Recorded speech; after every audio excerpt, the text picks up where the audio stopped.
Mal, mal. Depuis que je sais lire, je cherche dans les livres l'explication à ce mal que je ne comprends pas, que j'ai entreaperçu à travers trop de silence. J'ai lu Sa Majesté des Mouches, j'ai lu La Ferme des Animaux, j'ai lu Charlotte Delbo et Primo Levi et Varlam Chalamov, j'ai lu des livres d'histoire et des livres de philosophie, j'ai lu Flannery O'Connor et j'ai lu Virginia Woolf et tant d'autres. Et de temps en temps, j'ai vécu. Mais pourquoi le mal?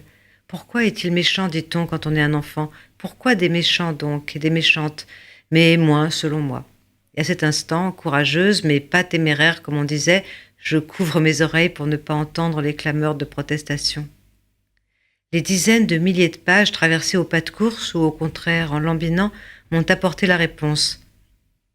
Il n'y en a pas. Je veux dire, il y a le mal, mais il n'y a pas de réponse. Le diable existe probablement. Dieu, j'ai des doutes, mais le diable, on a des preuves, beaucoup trop de preuves.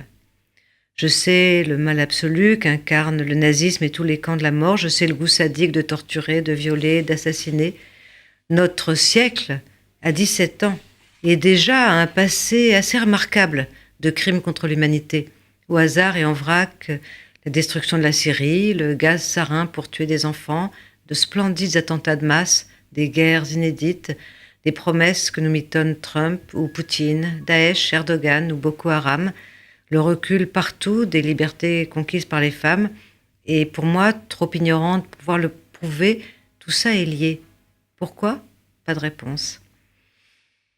Est-ce le retour du refoulé des pulsions sexuelles et meurtrières, la passion pour la mort, ces idoles, le viva la muerte des fascistes, la contamination de la peur, l'inextricablement violent et haineux gisement que l'on trouve dans chaque être humain, qu'il s'agit de circonscrire, d'empêcher, de civiliser, afin qu'il ne rencontre pas l'inextricablement violent, le haineux gisement que l'on trouve dans chaque foule sortie de ses gonds. Ça s'appelle l'éducation, la société des humains, l'apprentissage de l'autre, on sait tout cela. Je n'ai pas lu pour rien, on ne lit jamais pour rien. Lire, c'est certainement se relier à la création, au seul vrai rempart qu'est la beauté. Comme disait, c'est cela, faire face au mal. Trouver quoi en faire, comment le dire, le nommer, créer.